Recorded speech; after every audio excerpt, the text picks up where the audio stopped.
I'm John from Game Life Balance US, a proud member of the Gonna Geek Network, just like the one you're listening to now. The opinions expressed are those of each individual.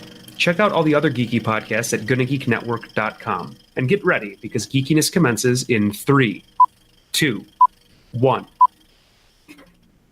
You are listening to the Starling Tribune, a podcast dedicated to the Arrow TV show. I am the Green Arrow. This podcast is not produced or maintained by the CW, Warner Brothers Television, CTV, or DC Comics.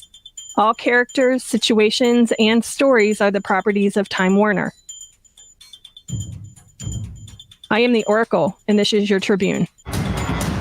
Welcome back to Earth 2's favorite newspaper, the Starling Tribune. I am the chief editor tonight. My name is SP, and your other wonderful reporters for this episode number 223 of the Starling Tribune are Chris.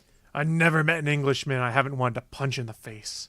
Yeah, it's all Englishmen, right? It doesn't matter who. You just want to punch him in the face. This is fair. And Michelle. It's not a dragon, but it will have to do. Oh, no, this was kind of more... We'll have to talk about this, but I think this was more dangerous than a dragon. This podcast is recorded on Thursday, January 3rd, 2019. We've entered into a new year, ladies and gentlemen, live on www.geeks.live. That's right, and this evening we'll be discussing Legends of Tomorrow, as well as news, interviews, articles, and announcements that have dropped in the last week that could and very well will impact future episodes of Legends of Tomorrow, as well as the greater CW TV universe that includes The Flash, Supergirl, Arrow, Vixen, Constantine, and anything else they make between now and the end of time. Oh, maybe we'll save that for later. Spoiler alert. If you're new to the show, thank you for searching us out on the internet and joining us. After the show, you can check out our content at GonnaGeek.com, where you can also find other geeky videos, podcasts, and articles. Thanks, guys. It's so good to be back here in 2019. Michelle, since we're new, it's a new year, it's a new season for Legends of Tomorrow. Why don't you go ahead and break down the current episode for us? Sure thing. This is The Virgin Gary. It's Legends Season 4, Episode 1. It aired Monday, October 22nd, 2018. It's directed by Gregory Smith. Credits include 5 episodes of Legends, 1 Riverdale, 2 Flash, 1 Supergirl, and 6 Arrow. Written by Phil Klemmer. Credits include 12 Legends, 3 Forever, and 12 Chuck. And Grain Godfrey. Credits include 13 Legends, 6 Flash, and 1 Arrow. We have an all-star cast behind the camera for this one. This was definitely a fun episode. At least I thought so. But we're not just going to focus here on The Virgin Gary. We're going to focus in on all of the CW shows that were airing this introductory week for Legends of Tomorrow. All the other shows actually were in their second or third week. And we're going to focus on the Live Plus 7 DVR numbers here. These aren't just the live numbers that we might have talked about before when we were talking about the pilot episode of Arrow for the season.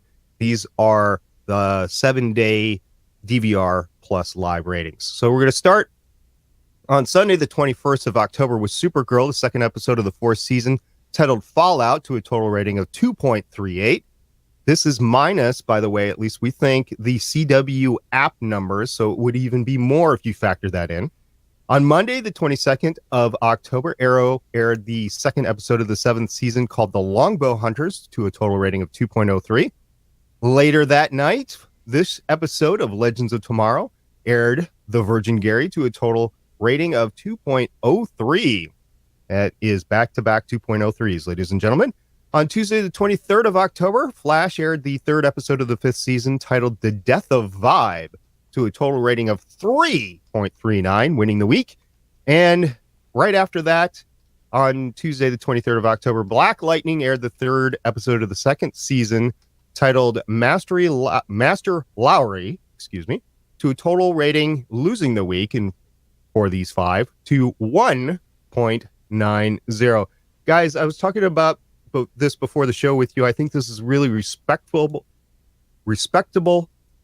ratings.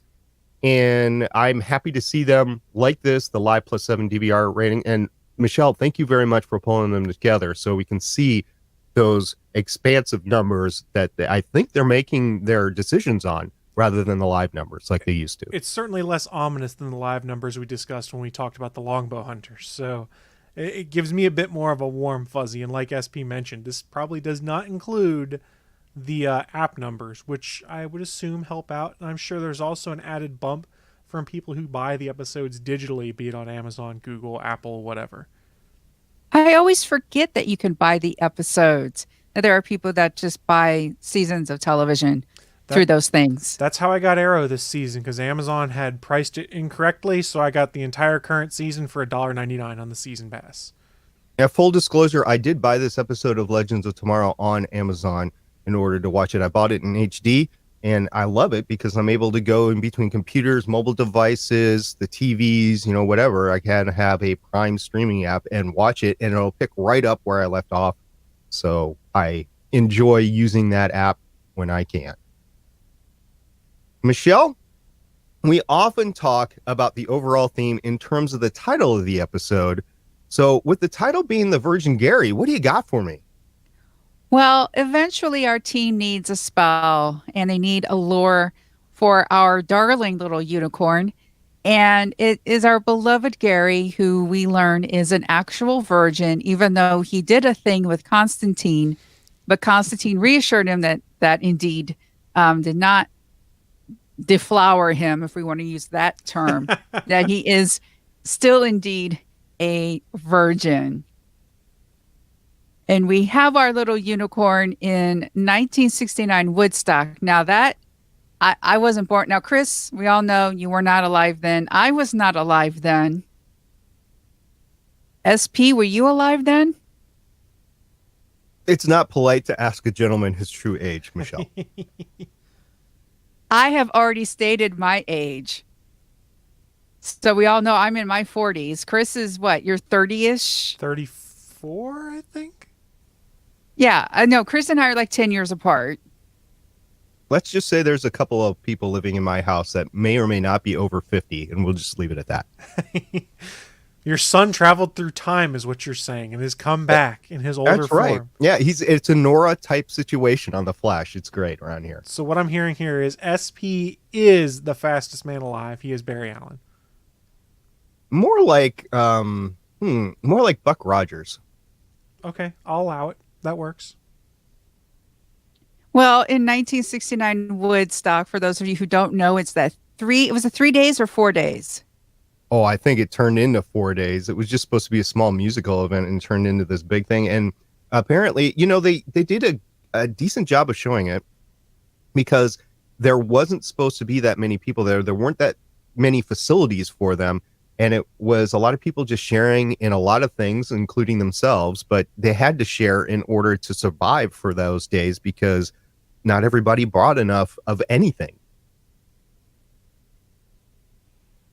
Yeah, and the clothes. Oh my goodness, seeing everybody in the hippie clothes, and That was fun. it was great. I loved how they turned something that is like in fantasy. Like I've been a fan of fantasy since I was a kid, and I watched a movie called The Last Unicorn way too many times, and stuffed toys and everything. And here, I loved it when they're all together, when the team finally gets together at Woodstock, and they see the unicorn, and they're all like, oh, it's so beautiful. And then we learn that Nate and Ray are bronies, which I'm not too sure how I feel about that yet. But we get that great moment, don't we, Chris, where it's just twisted. Yes, we think this unicorn's a wonderful, majestic thing. And then it stabs a person in the chest with its horn. Quite brutally, with blood going everywhere. And you go, oh, as everyone's facial expressions change to one of more horror or what the hell did I just see? I'll back up a second here because that was horrific right there. And the next scene was horrific too when they came back and took a shot of it. But this was a really good introduction to the magical creatures. Remember in the summer we were not quite sure how this season was going to pan out. We didn't quite know how they were going to bring in the magical creatures into the Legends of Tomorrow universe. I think this episode solved all those mysteries and if you hadn't bought into the concept yet, you bought into the concept because you saw exactly what sort of crazy, dark things that they were going to do, all with a hint of fun with it too. Just like this unicorn, this pretty unicorn, all of a sudden turns into this beast that's more ferocious than a dragon. I thought it was delightful. I liked how Mick wanted to. He wanted to shoot it at first, like that's his first instinct. But everyone's like, "No, it's so beautiful," and then it does that, and then they're all like, "Mick, shoot!" Then it apparently has anti-flame armor on it, and then sprayed everybody with its musk, or what were they calling it? The sparkly. What did Sarah call it? Sparkle? Was it sparkle glitter? Sparkle juice? Something like that. Yeah, and that was very interesting. The team didn't actually arrive together in this case. It's been 5 months since the season finale, and SP, I thought it was very interesting when everyone's on the Rave Rider and they're sort of complaining about. Yeah, just about, same old stuff. We're bored. We've been doing the same old stuff for 3 seasons now. I think a little bit of that was pander. They pandered several times to the fans here and to the fact that they are a TV show. But they were pandering to the fact that they really hadn't shook things up significantly in the 3 seasons that they were there. It's kind of been the same thing for 3 years. And I think, it was a good lead-in to the fact that this season was going to be different. They were going to change the time. It wasn't just going to be a savior of the timeline, although that's what they're doing. It was also compounded by the fact that they had these magical creatures from fairy tales that were going to be involved here, not just like dark magic like we have seen so far. So I think it's been good so far. But anyway, the team is just bored, which I'm kind of scratching my head about. They did talk about their ratings, though. That was great. Like, we talk about their ratings every week. They talked about their ratings this episode. That was fun. I can kind of see their point. My mother with her job, has to take extended periods of like there's downtime, and so she's home. And at first she likes it, but then after a while she just is like, I just go back to work. Like too much time off for her. She just doesn't like it. And that's sort of what it reminded me of, is that they're so used to putting their lives on the line and, fighting, whether it's demons or something. And they're just, they're not really exactly 9 to 5 people. No. No, they're legends. They're not workers. They don't belong to the Time Bureau, that's for sure. And they can't even take furlough that well, as we see with Mick and Nate, as we'll talk about later in this episode. But yeah, they've got the ants in the pants, the wandering shoes, and they need something to do. Well, they definitely find something to do. You were talking, by the way, about everybody not arriving together to Woodstock. I don't remember them doing the split screen like they did to bring everybody in before. Have they done that sort of thing before, where all of them are talking and they kind of swap out the screens and stuff like that? Or was that new this year? I think it was new. I don't remember it. It feels new. If they've done it before, they didn't do it as well as they did it this time. How about that? This time it was actually memorable because it was cool. I liked how they did it. Right. So changing a lot of stuff up, not just the magical creatures, but how they're producing and yeah. More Gary, too. Yeah. Well, I mean, it makes sense if you're going to change kind of the flavor of the show from season to season. You got to find new twists or new ways to present things so that it stands out separately from what you've done before. So, works for me. You mean they weren't going to bring back the Hawk people? She used to be a barista. And fortunately, we did not see a barista at the surprise party that the Time Bureau threw the legends. I loved how they were like, here are your medals. We're a top secret agency. We got to have them back now. That was delightful. Yeah, here you go. Nope. We're going to, need to take those back. I was kind of surprised, actually, that Nate's dad, in retrospect, that Nate's dad did not know about what Nate was doing, but I guess he got a new job. So he previously didn't have clearance for the Time Bureau, but now he does. I think that's an important note to make here, because otherwise you're thinking, why didn't he know what Nate was doing the past 2 years? Yeah, you'd think you'd know something or ask some questions. Well, we it's been clearly established that Nate and his dad doesn't have a good relationship, and we really saw this because Mick and Nate, first off, they steal a car.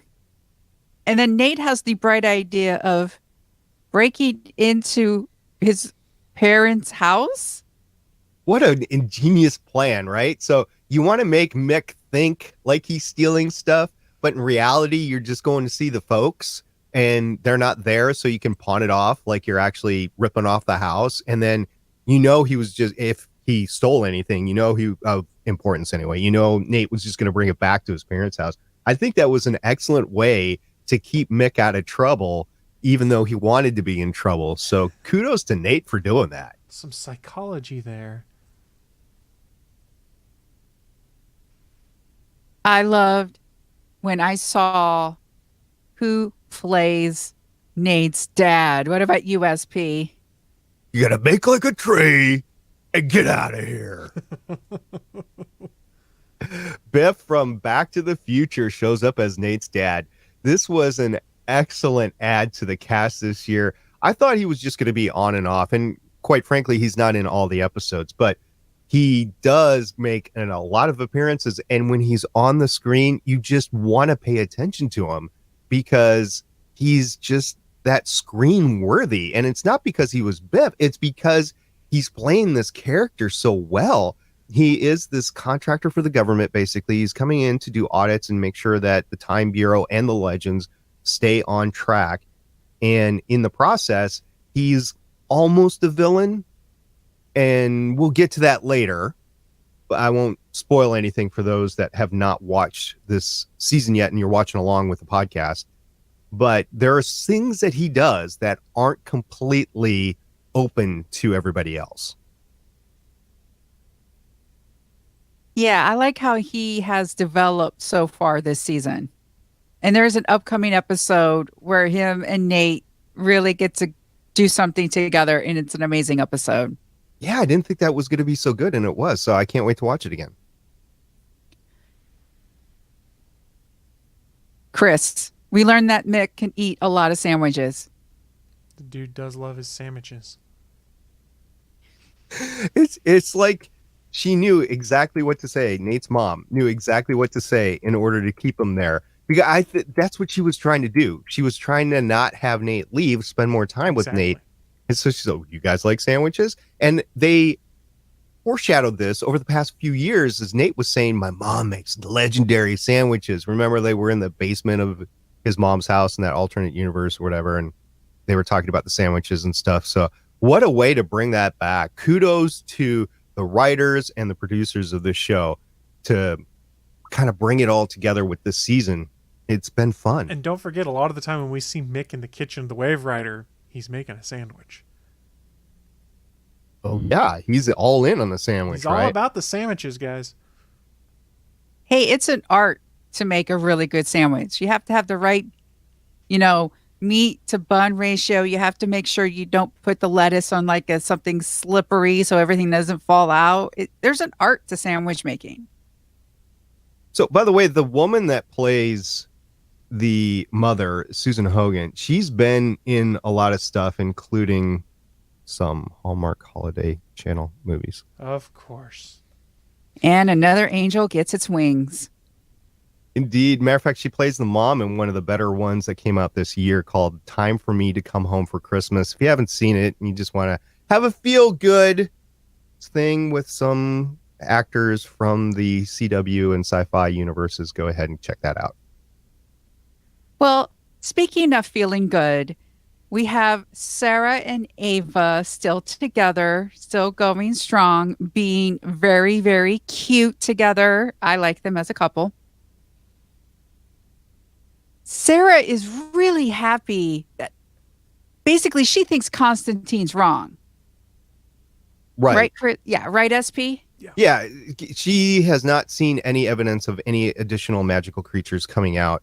And of course, we find out later that they're all hiding and they're now just coming out, just enough, to have that mid-season hiatus, the summer off sort of thing. And Constantine knows better. He's felt all these magical creatures go between the dimensions, and he's trying to get her on point because he knows she's going to have to be involved in saving the world, really, from these creatures every single time. And not only are they in the world in 2018, but they're in time. They're scattered throughout time. So it has to be the Time Bureau and the Legends in order to do it. You were saying before that the relationship is pretty cool to watch. It is. Sarah's almost giddy. She's not the hard-ass captain that we've seen. You can really believe that she's fallen head over heels for Ava. And it's fun to watch that, but at the same time, these are two women that are leaders in their organization. Well, and they don't have to wear that leader hat, though, when it's just the two of them. No, but it does complicate their relationship as they go forward. So I guess they share that in common. They're both kind of captains of their organization, director, captain, whatever, their organization. So you're seeing that go on, and you're seeing how giddy Sarah is. It's just, I guess, nice to see a different side of her, this assassin that has developed since the first episode of Arrow. Her character, not her, but her character was in the CW universe ever since Arrow pilot episode. So once again, I've said it before, it's nice to see how this character has developed over time. And now she gets to be in an actual relationship that is not with Oliver Queen, and it looks like it can go somewhere. And to show her growth, she actually tells Constantine, friends and family can make you stronger. This is something that season 1 Sarah would never have said. Yes, she was very much a disillusioned person in season 1. Remember, just recovering from, dying and being resurrected and having her soul forcefully shoved back into her. Yeah, and having that dark persona that was clouded around her. And yeah, you couldn't have had this Sarah at any point in time since season 1 of Arrow. You just couldn't, because she was the playgirl to begin with. So I guess you could have had it there, but then quickly she was captured and had to fight her way out, became an assassin, and then ultimately died and then came back. So she had her soul taken from her, and they had to fight for that back. So you're seeing this fully healed person now, and it's fun seeing that. And she stays in remarkable shape, by the way. Oh my gosh. No joke. I follow her on Instagram. Her workouts are insane. Legendary. Yes, and let's bring something back that we love to do, and that's rating her as a captain. SP, how do you think she did? Oh man, start with me. I think she did pretty well. I mean, the only thing that I will say that I might disagree with her is she should have been a little bit more open with Ava about exactly what was going on if she was going to be in a relationship with her. So I will say probably an 8 because of that instead of a 9 or a 10. But yeah, I think she did pretty well. And she had a good team around her in order to pull this off. Chris? I think that's fair. I was going to go 7.5 or an 8, so we'll just round up to an 8. Honestly, the biggest criticism is trying to ignore Constantine when Constantine's proving things in the beginning that, yes, this problem is still going on, because she kind of wanted to live the happy life and then realized, okay, no, this is still a problem. We've got to go and do it. I can understand the resistance, but we'll knock a little bit off for resisting it first. Oh, bollocks. I would agree. I know she's trying to not seem like a screw up in front of Ava and such, but she does finally step up and tell Ava what's going on. I like the fact that she has enough knowledge and to hide behind Zari when the unicorn sprays them all. It was great because there's Zari covered, and then Sarah comes out and Zari's all like, really? It's because Sarah's completely fine because she ducked behind Zari. I thought that was great. And so I do agree with the 8. And speaking of Zari, it's kind of like her and Ray are becoming buddies. because she calls him on his thing with Nora, right, Chris? She does. I mean, they've been hanging out a little bit, it seems like, and we kind of do need to set up that friendship there if the bromance is going to taper off between Nate and Ray. But yeah, she kind of calls him on it in the hallucination and things like that, and figures out that, oh, Ray's got a crush on Nora. It's kind of cute. Yeah, and she was. You just see the giddy parts in her eyes when she was doing that, because I don't know if she was supposed to be spaced out or anything, but she definitely was having fun with Ray on that. I think they were all having fun with this episode. Well, yeah, I mean, once you get sprayed with the sparkle sauce, you got to have some fun. Makes sense to me. You want to be the wheelbarrow, or do you want to push me around as the wheelbarrow, Chris? When that happens, we got to pre-coordinate I'll this push stuff. you around as the wheelbarrow. Okay, I'll do some push-ups to get my shoulders go. ready for it. Yeah. You got to get jacked and ready. Yep.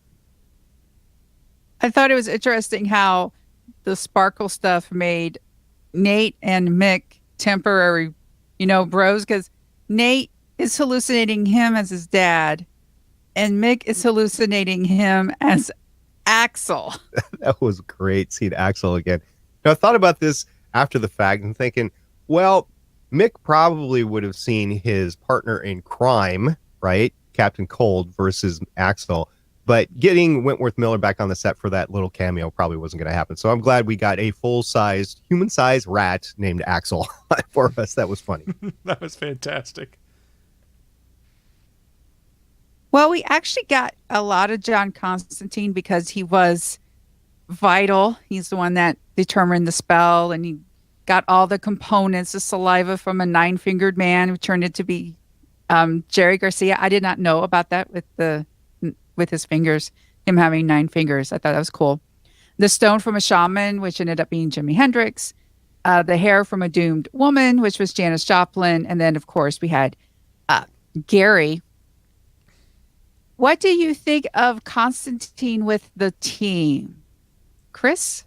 It's a growing dynamic, but I like how he seemingly rubs most people the wrong way and doesn't give a crap. SP? Yeah, Constantine is probably the thing that's rubbing a lot of people the wrong way with this season, because he's not meshing it completely well with the team.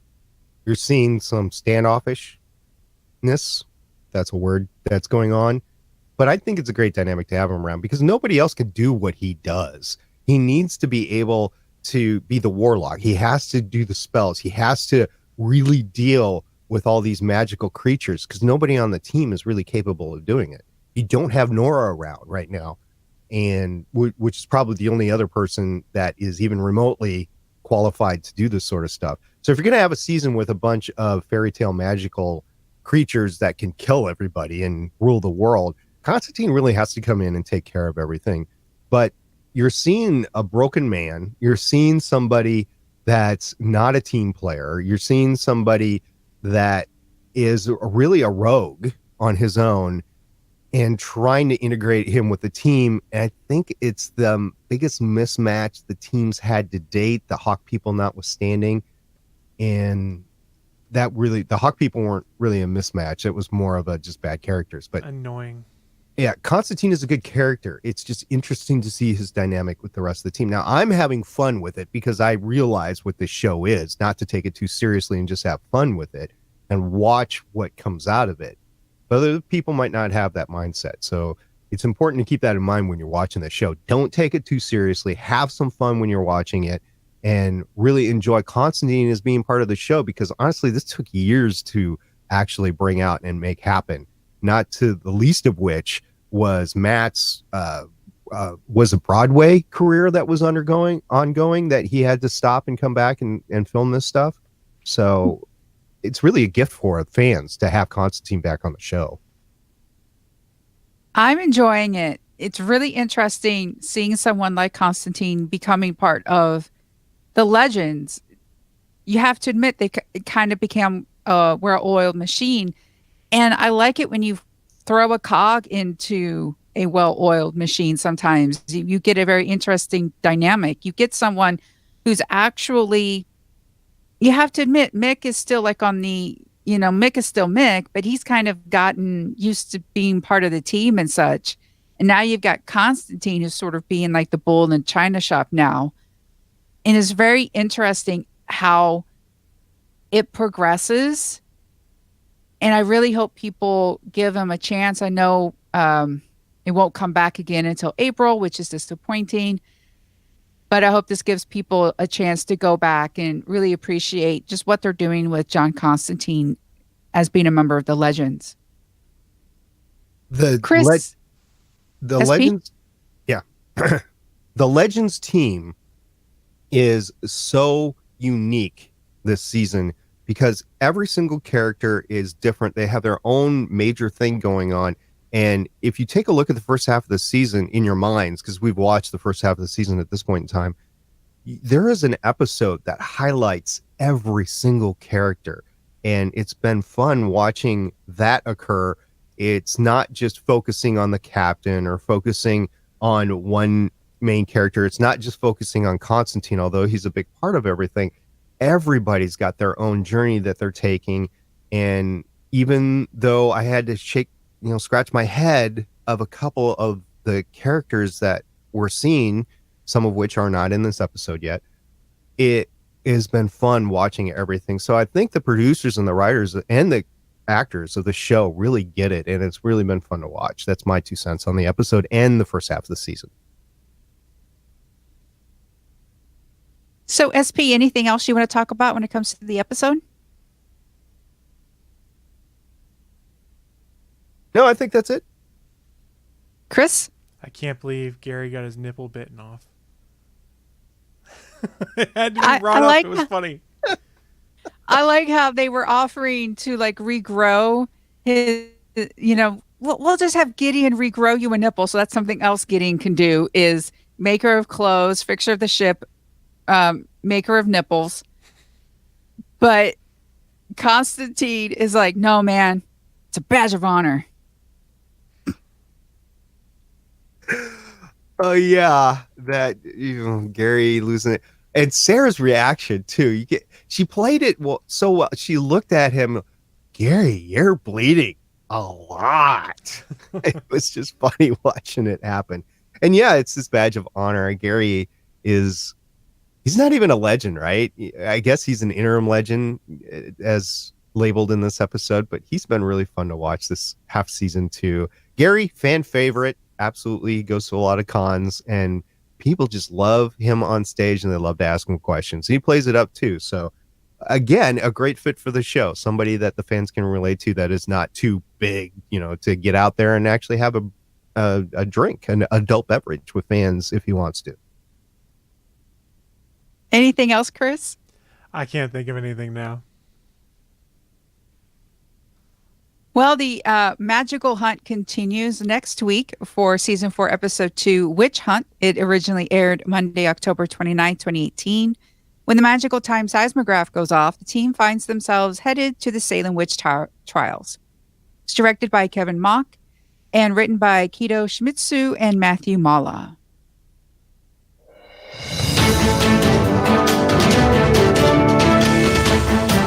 Live from the Starling Tribune main news desk on floor 52 of the Starling Tribune Tower, it's the weekly news roundup with Chief News Anchor Michelle Ely. And now, Michelle Ely. Thanks, SP. One of the things we like to do is we like to talk numbers, and there's a mid-season report card about the CW, and it's very interesting about our shows. The Flash, number 1, it's the CW's most watched show with an average of 1.79 million viewers. Tied for second is Riverdale and Arrow, which is good. I guess the move to 8 p.m. Monday has been good for Arrow. Supergirl is 4th. 6th is Black Lightning, and 7th is Legends of Tomorrow, which, makes me kind of sad, but And I think people just don't get it. They see shows like The Flash, Arrow, Supergirl, and Black Lightning, and they're taking a look at Legends of Tomorrow going, what is this show? It's in that same universe, but it's not. It's just a bad fit when you put it with the rest of the universe in terms of how people are enjoying it. I love it. It's kind of like the CW's version of Orville and we like it here. I'm surprised that Charmed was so high on that list, but I guess there's a lot of people from the first time around that like it. I think Legends gets a lot of app plays and I think a lot of Netflix views. You have to admit it does impact the other shows. I mean, look at Bebo from last season. If Legends was not being as watched as it was, Bebo would not have grown as much as it did. So it has to have a strong DVR presence. I think it has a strong app presence. Personally. I wager you're probably going down the right path with that.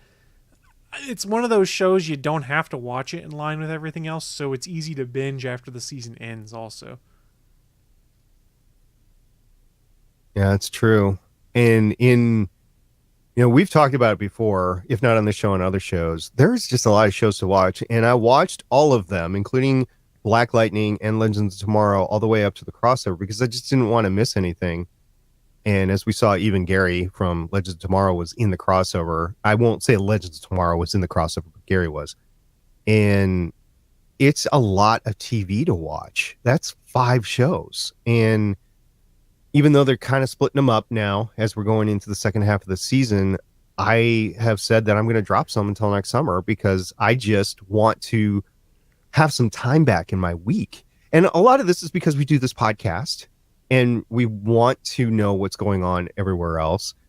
But some of it was just me curious about the crossover. And quite frankly, I don't know, maybe I'm burnt out on a couple of the shows and some time away will re-endear me to them when I come back. But yeah, I just don't have enough time to take a look at all of them. And maybe that's what the issue is. If you're going to school full time, either high school or college, and you're trying to keep track of all of these shows, like literally all of these shows, that is their demographic, high school and college kids. It's not just the CW. There's other shows that are going on, other movies, other streaming services that people want to go out and watch. And if you can get this stuff later on Netflix or through the CW app, which doesn't have, or CW Seed, I guess, is where you have full seasons, again, free, at least here in the United States, I could see some of these live seasons not faring as well, but then, as you said, Michelle, doing well with the later streaming. I haven't watched a live episode or a week delayed episode of The Flash since mid last season. I just kind of decided I'm going to binge it when it's all done. They're sitting on my DVR, but I'm probably just going to delete them and wait until they're all out on Netflix because it's just easier at this point and there's other stuff I want to do. I don't think we talked about it last episode when we talked about the crossover, but how do you think that impacted your viewing of the crossover? Marginally. I mean, I had an idea of what was going on. I didn't avoid any news that was going on about the Flash or trying to avoid spoilers, so I knew roughly what was going on in that world. It didn't really negatively impact me when it came to the crossover, I don't think. I could see that because they want to, even though you have continual storylines and there were some subtle things in there, on the whole, it's just supposed to be a fun crossover event between the 3 shows, not even written by the normal writers of the episodes as we talked about last week. So, okay, I could see that. So thanks for giving your perspective on that. Speaking of numbers, I know we don't normally do film news, but this has to be covered because of Aquaman. Aquaman is a hit, and not just like, oh, it's doing really well. It's doing phenomenally well. So the film with the international box office, it is being propelled across the $600 million mark through Tuesday. Worldwide, the Warner Brothers DC Origin Stories has made $822.9 million with $606.6 million from offshore waters. Depending on how it performs this month, and signs are positive, it could hit the $1 billion mark. With those numbers, the James Wan directed tale has eclipsed the global lifetime of Wonder Woman. It has already beat DCEU stablemate Justice League, and now has Batman v Superman Dawn of Justice firmly in its sights. Batman v Superman made $873.6 million. If Aquaman gets to $1 billion globally, It will be the third time DC has hit that mark after The Dark Knight and The Dark Knight Rises. I have seen it. It is a spectacle beyond belief. Momoa is just a delight. He completely loves being Aquaman. So much joy and so much sexiness, but so much joy. Yeah, for those of you that have seen Stargate Atlantis, that is really where he got his big break, I would say, into acting, even though Stargate Atlantis wasn't a blockbuster or anything like that. But he basically reincarnated that same character on screen this time. Before, he's been kind of constrained with his roles in between Atlantis and here, but it was just fun. It was fun. It was a fun movie. I don't think that people were taking it too seriously.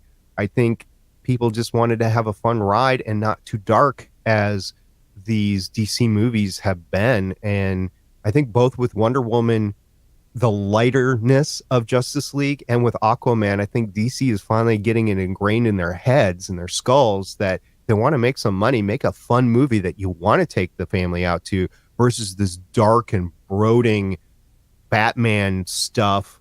And Man of Steel, I mean, you could go both ways on that one, but there's a reason that Batman versus Superman did not make $3 billion. It was way too dark for it to make that much money. That and movie Aquaman did it right. That movie should have made all of the money. It's Batman and Superman. It's world's finest. That should have made tons of money. We've talked about it before. But the fact that Aquaman's doing so well, that's awesome. I have not yet gone to go and see it, but I plan on going to go see Wet Thor this weekend. I did not think that yellow green outfit could look good on screen, but there he comes. It's been out in the promo, so it's not really a spoiler, but he actually makes that suit looks good. He makes talking to fish look good. He just makes it look good and fun.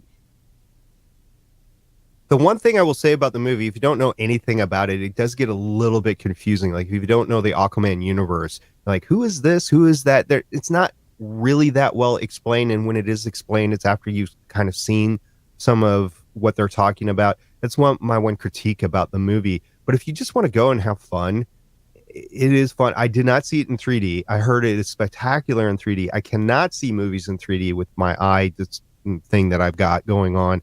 But even on the 2D screen, it was great. And I saw it Christmas night with the family. We all went out and saw it together, and it was a fun Christmas night out. But I would go back again at another time and watch it as well.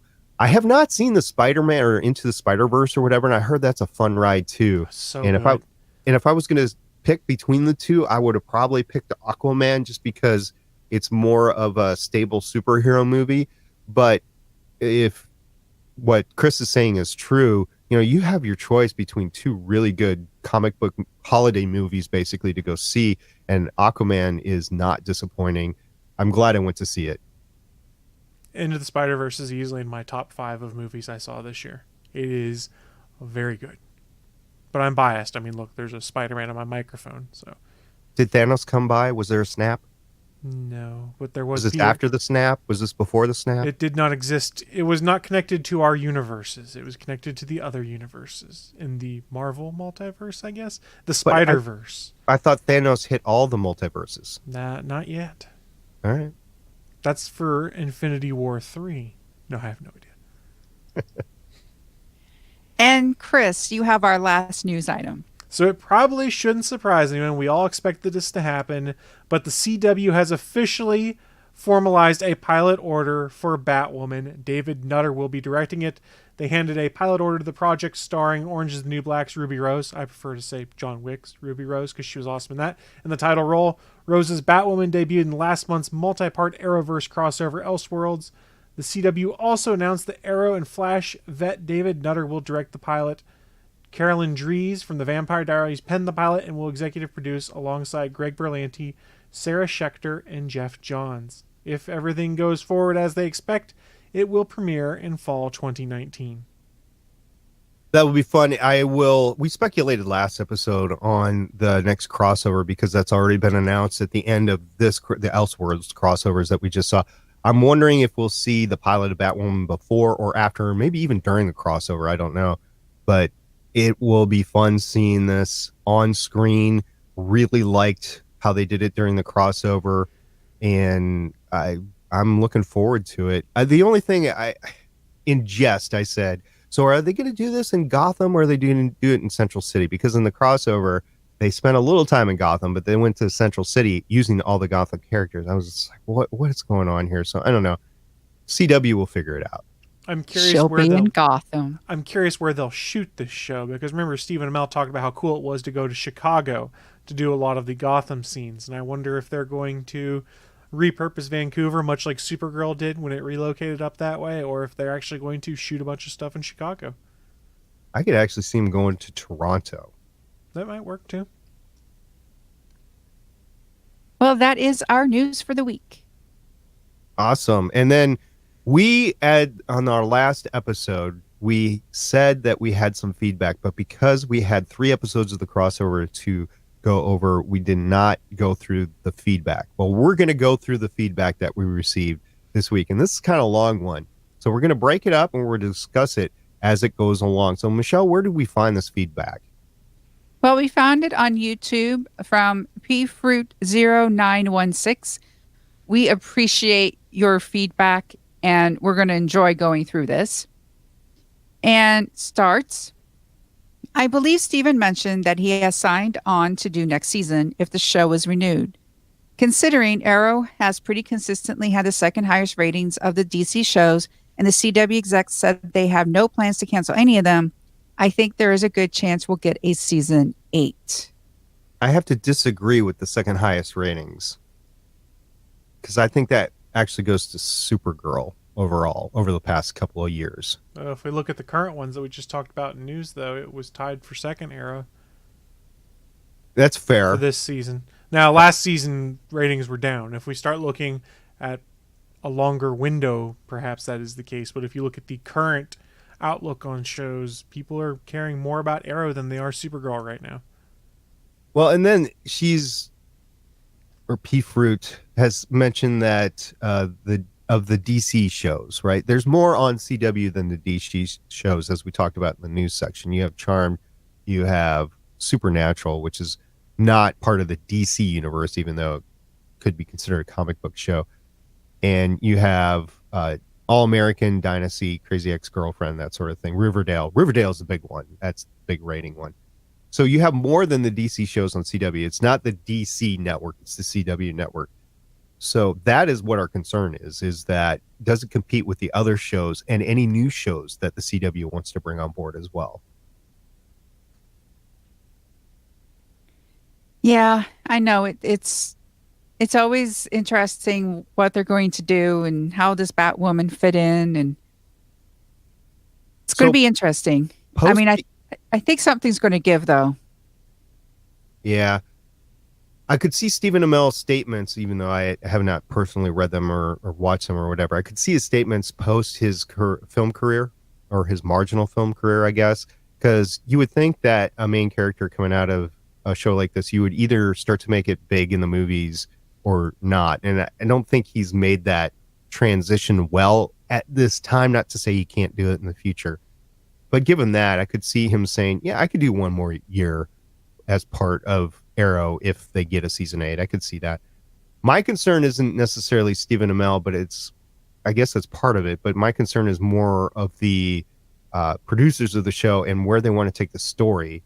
And we're being boxed in with the flash forwards. So I don't know if Stephen Amell is going to be around or not. Even when we discuss the flash forwards, we don't know if it's this universe, if it's another universe or something like that. So I would say for the second half of the season of Arrow, it's kind of up in the air until they make a decision on whether or not there's going to be a season 8 with Stephen Amell.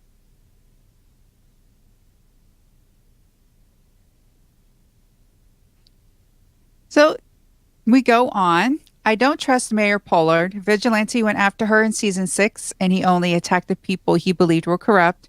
I think she's involved with the Ninth Circle. Emiko's mom could be China White. They mentioned the triad. Maybe they're trying to bring that element back into the show. But if her mother was Talia, the connection to Robert would explain why she chose to mentor and train Oliver. In regards to Mara Pollard, it's a good theory. I'd honestly forgotten about the whole vigilante connection from previous. So, yeah, that could be something we need to feed off of, or it could just be a misdirect. Who knows? As for who Emiko's mother is, those are good theories. I honestly have no clue what route they're going to go.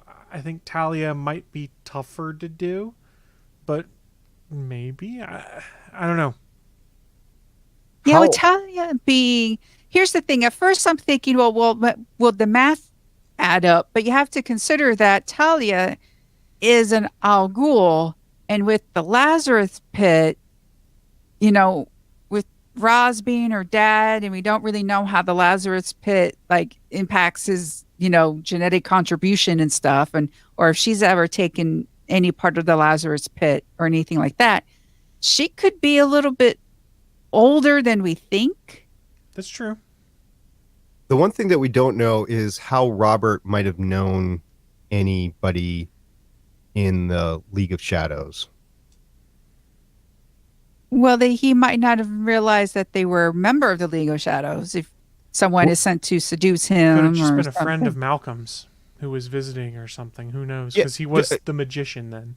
Right. True. Got that whole thing. It's a backstory that they're going to need to tell. They just can't explain it away if they're going to do something like that.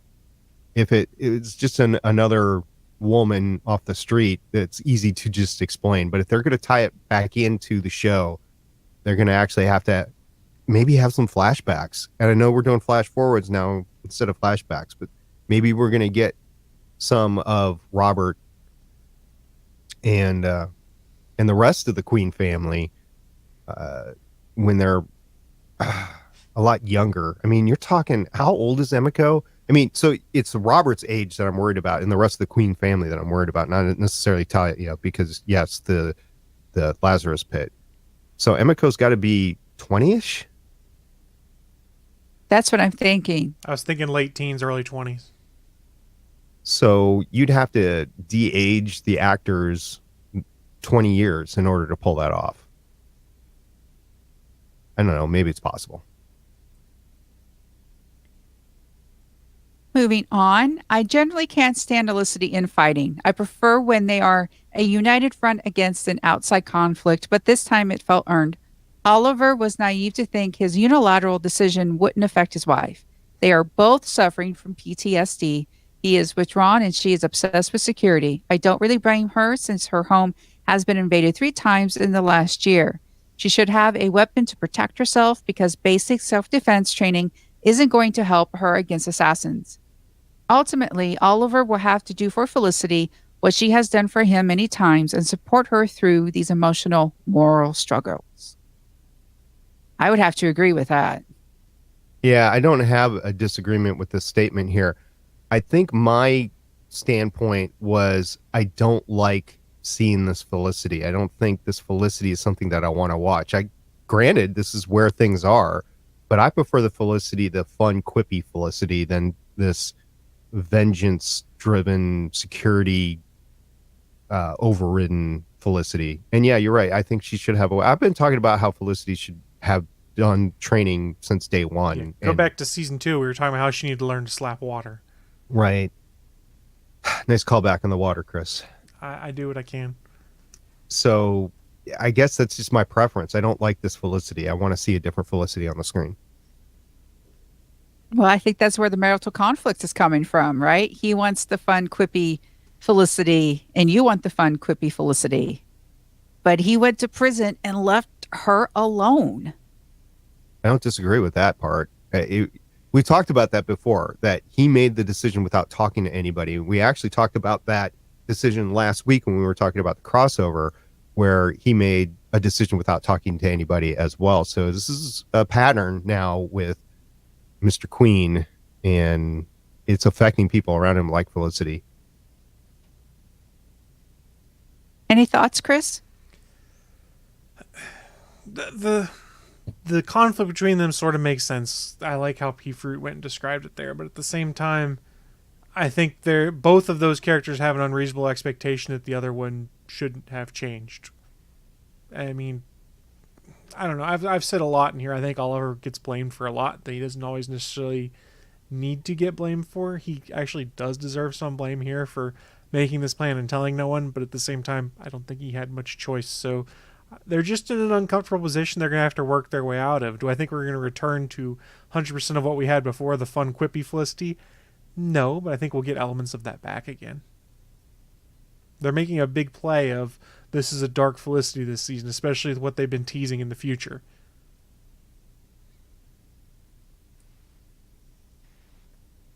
Hey, lastly, Maya. I'm not one of those people that thinks Felicity has to have a baby. They already have a child, William. I'm okay with her being Thea and Roy's kid, especially if they can get Willa to make an appearance. That being said, the show could easily make Maya Felicity's daughter by giving her a remixed version of Famiko's backstory.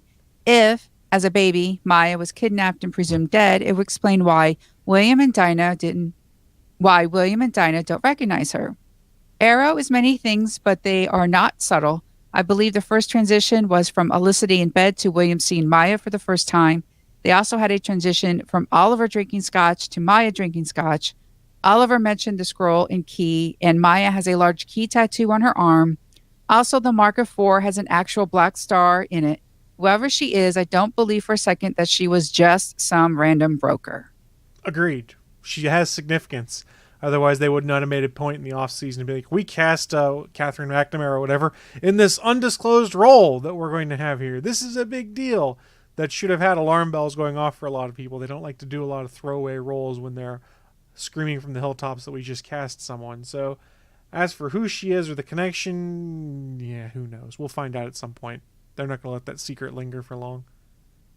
I like the theories here. I'm not honing in on any specific theory right now, but what P Fruit says, I love the transitions. P Fruit brings up a great thing right here, because the transitions, we've been commenting on that this year, where they've been doing the transitions really well. The same scene to same scene, a lamp to a lamp, or a light to a light, a table to a table, a fern to a bush. They've been doing that well. So yeah, those would be some great Easter eggs to go back and watch for those later. So P Fruit might be onto something here. Yeah, I agree. You're right. This is the lead from Shadowhunters, which has a really big fan following. You're not just going to give someone of that caliber a throwaway role. Oh, you're just some random fighter. It's just going to be kind of cool. No, to get someone like that, it's going to have some meat to it. So she's just not some random person. Exactly. I think we can all agree that the first half of the Arrow season was worth watching. It was the best season that we've seen since season 2. And I'm ready for the rest of the season here in a couple of weeks. What is it, like the 22nd or something like that? They come back. So it's in like 3 weeks. Yeah. So P Fruit, thank you very much for the feedback. And if you have any feedback you would like to share, comment on our YouTube. We have a Facebook, Twitter. So please, we love hearing from you, and we would love to discuss your feedback as well. We are a proud member of the GonnaGeek.com podcast network. And Chris, there are a lot of different shows, aren't there? That's right, Michelle. We've got over 25 different shows in the network that cover a variety of topics. Some are focused on specific television shows. Some are focused on board gaming, video gaming, geek culture. There's all sorts of things there. And as much as I would love to tell you about every show on the network, that would be far too long for promo reads. But what I can do is give you a taste of one other show and say, hey, you guys might want to go check this one out. And what I want to talk to you guys about is episode 57 of the Game Life Balance US podcast. This is the favorite video games of 2018. There's been a lot of games in 2018 that were really good. In this episode, Cody and John go, full gamer. I have to try and do it like Cody. And review their favorite video games from 2018. They also talk about what they learned about balancing video games with real life over the past year. Plus, take a look ahead at what's in store for video games in 2019. So if you're a gamer or you just enjoy hearing about some of the bigger successes in gaming in 2018, I really do encourage you guys, go check out episode 57 of the Game Life Balance US podcast. Just go to GonnaGeek.com, click on the network button, and you will find it right there. I know what I'm listening as I go to work tomorrow. See? Everybody wins. Looking at the time, though, it is time for us to start wrapping things up. So thank you to everyone who did participate in the chat room over at geeks.live as we broadcast this show. But also a thank you to everyone who downloads the replays or goes and checks out the video-produced version. We put it up on youtube.com/GonnaGeek.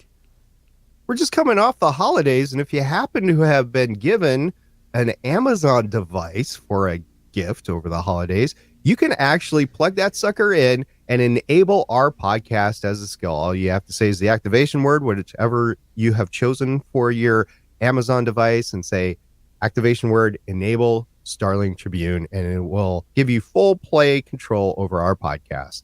Also, we on the network have a Discord server at www.gonnageek.com/Discord. You can use that link as a free join link into our Discord and join in all the great conversation that we have in the Starling Tribune channel and the TV and film channel as well. It's been a lot of fun. Michelle's been in there the last couple of days, and it's been fun going back and forth with her on a few things. And remember, you can always watch us as we record live at www.geeks.live. There is a chat room. Thank you, everybody that dropped by in the chat room today. And we record at 7:30 p.m. Eastern, 4:30 p.m. Pacific on Thursdays.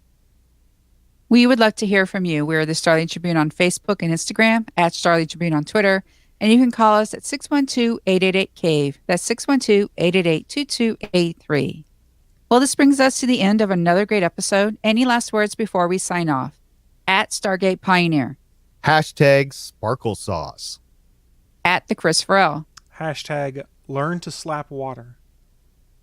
And I am at Michelle Ely, signing off with hashtag RIP Gary's Nipple. Oracle, I think we're done here. This was the Starling Tribune.